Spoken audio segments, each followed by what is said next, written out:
Okay, because I cut the last video off in the middle of 16, I want to just start this video back at the beginning of 16. So under like the open sky, again, although the falling of light and porous pumice was being feared, still he chose that, like being outside, in like a comparison of the dangers. And in that guy, indeed, reason conquered his judgment, and among others, fear. So again, this part is a little bit tricky. He's being very stylistic here, using chiasmus and polyptoton. But what he's saying is that in Pliny, his uncle, he was using logic, whereas the other ones were overcome by fear. And then on the next page it says, they tie tightly with string pillows having been placed on their heads.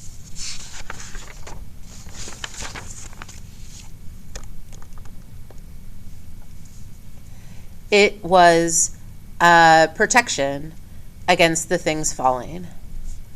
Now, it was day in other places. In that place, it was night, a night darker and more and thicker than all nights, a night which still many torches and various lights were releasing, taken care of.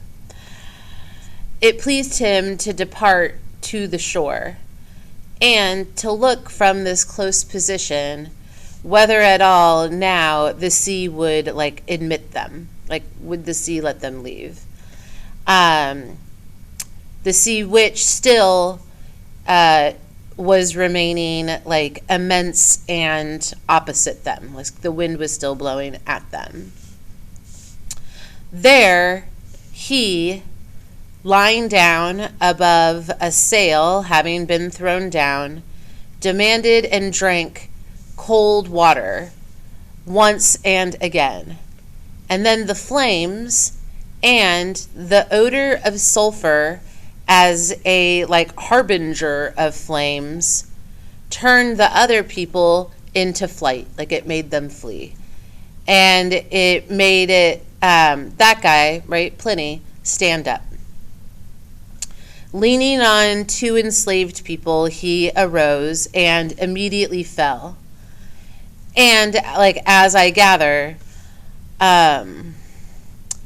with his breath blocked by rather thick air, noxious gas, basically, and with his throat closed off, his throat, which for that guy, by nature, was weak and narrow and frequently inflamed. This part's tricky. When the day returned, the third day, it was the third day from which somebody maybe had seen him most recently. I guess it could also be the third day from it was the third day from which day he had seen very recently, whatever. His body is found whole, unharmed, and covered, dressed as he had been. The state of his body was more similar to a sleeping person than a dead person. Meanwhile, me and my mom were at Mycenum, but that's nothing for history. And you didn't wish to know anything other than about his demise. Therefore, I will make an end. I will add one thing, that, and now this is a little bit of a tricky indirect statement. I will add one thing, that I described all the things which I had been present for, and I described the things which I had heard immediately, when true things are most remembered.